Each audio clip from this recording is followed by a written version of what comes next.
Pemirsa, dalam beberapa hari ke depan, Labuan Bajo, Nusa Tenggara Timur akan menjadi sorotan negara-negara di kawasan ASEAN dengan penyelenggaraan KTT ASEAN ke-42.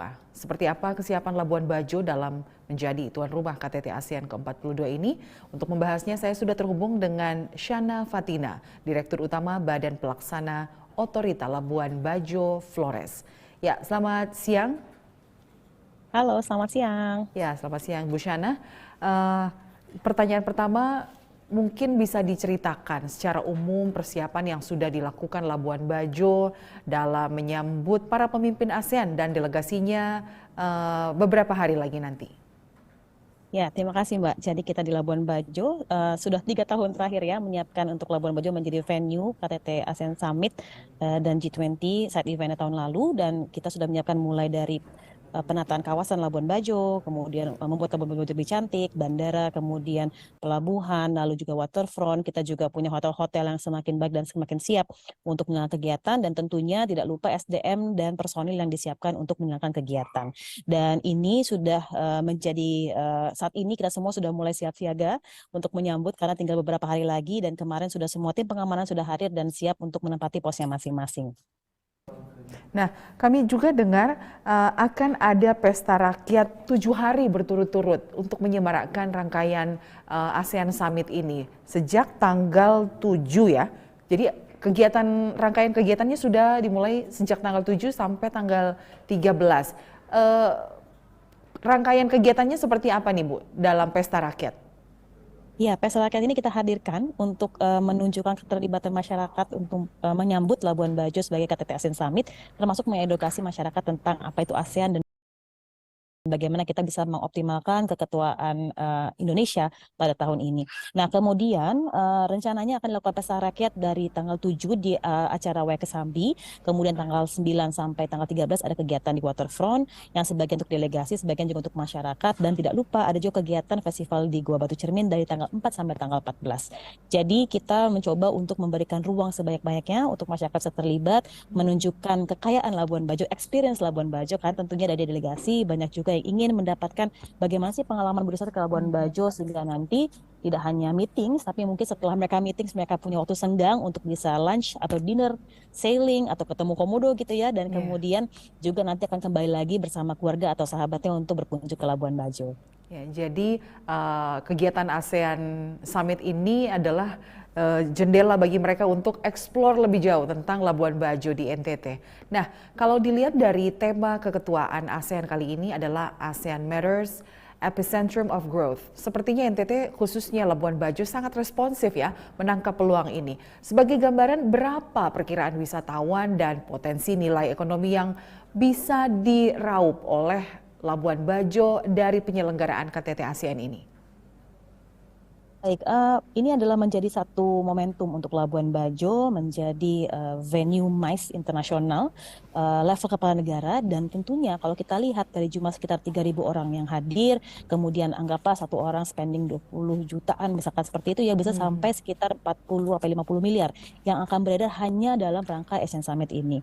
Tentunya kami melihat bahwa untuk kunjungan MICE ini dia akan memberikan dampak 7 kali lipat daripada wisatawan biasa. Nah, kebetulan kegiatan KTT ini kan bersamaan dengan peak seasonnya Labuan Bajo ya. Jadi sebenarnya selain dipenuhi oleh delegasi juga dipenuhi oleh wisatawan. Nah, targetnya adalah seperti tahun lalu sekitar 4 triliun yang beredar. Mungkin tahun ini akan jauh lebih banyak karena ada dampak dari Asian Summit. Karena tidak hanya pemimpin negaranya, tapi juga banyak delegasi yang diboyong ke Labuan Bajo. Nah, salah satu bahasan di luar kegiatan utama ASEAN Summit adalah persiapan Labuan Bajo sebagai destinasi MICE yang tangguh dan berkelanjutan. Singapura bisa mendatangkan banyak wisatawan dari MICE, apalagi Labuan Bajo yang memiliki objek wisata dengan sumber daya alam yang melimpah. Nah, kita tahu tiket ke NTT itu bisa lebih mahal daripada ke Singapura. Seperti apa strategi agar tujuan Labuan Bajo sebagai destinasi MICE ini berkelanjutan dan bisa tercapai? Nah, jadi kita melihat ini sebagai sebuah peluang juga ya untuk menyambungkan pasca Asian Summit bahwa Bandara Komodo akan menjadi bandara internasional. Kami bersyukur sekali itu, dan juga ASEAN adalah pasar utama yang akan kita target menjadi destinasi untuk Labuan Bajo. Nah, kemudian dengan tiket dan lain-lainnya kita akan mengorganize dengan teman-teman airlines, dengan para travel agent, tour operator, hotel, sehingga membuat integrasian paket yang akan bisa affordable tapi tidak mengurangi kualitas dari experience wisata di Labuan Bajo, karena memang kita menyasar pasar wisatawan yang bisa menghargai kearifan lokal, kearifan budaya, keanekaragaman hayati, serta bisa menjaga kelestarian Labuan Bajo untuk jangka panjang, memberikan manfaat pariwisata yang berkelanjutan. Karena kita ingin dengan adanya pariwisata, NTT bisa makin bangkit dan sejahtera. Ya, Bu Syana, kembali ke KTT ASEAN. Program apa yang sudah disiapkan Labuan Bajo agar para delegasi negara-negara di ASEAN ini bisa memperpanjang masa tinggal mereka untuk berlibur di Labuan Bajo setelah agenda utamanya selesai? Dari mereka datang di bandara, kita sudah menyentuh mereka dengan banyak impresi-impresi ya tentang destinasi Labuan Bajo, ada apa saja di Labuan Bajo, tidak hanya Taman Nasional Komodo tentunya, tapi budayanya, kemudian kulinernya, kemudian pertunjukan musiknya, kesenian dan lain-lainnya, termasuk karya seninya seperti tenun, kemudian kopi dan lain-lainnya. Nah, kemudian kita menyiapkan juga 10 TIC yang akan dipasang di bandara dan hotel-hotel delegasi. Dan selain di saat event tadi itu juga, Pesta Rakyat dan lain-lain, kita akan sentuh semua bahwa inilah activity tourism di Labuan Bajo yang ternyata selama ini tidak ada yang tahu nih di ASEAN bahwa Labuan Bajo ini begitu indah dan begitu sudah dipermak dengan cantik oleh pemerintah dan siap untuk menyambut wisatawan. Jadi kami berharap nanti para delegasi akan extend, bahkan Bapak Presiden sendiri ya memberikan pesan khusus gitu ya. Gimana caranya agar nanti para delegasi extend minimal lihat komodo atau menikmati sailing sunset di kapal pinisi, yang itu juga akan beliau lakukan dengan para leaders. Itu salah satu daya tariknya ya, sailing sunset. Nah, terakhir Bu Syana, apa harapan Anda terutama bagi seluruh yang terkait di dalam pelaksanaan menjelang KTT ASEAN ini, baik dari warga, pelaku UMKM, pelaku wisata, dan juga semua yang terlibat ini agar acara ini bisa sukses? Tentunya kesuksesan Asian Summit ini bukan hanya satu atau dua pihak ya, tapi seluruh pentahelix, mulai pemerintah, masyarakat, komunitas, kemudian akademisi, pelaku industri tentunya yang paling kerasa banget ya pasca pandemi ini. Dan ini adalah momentum untuk kita pulih dan menunjukkan the new Labuan Bajo. Labuan Bajo yang istilahnya punya visi baru, menjadi destinasi yang berkualitas, berkelanjutan.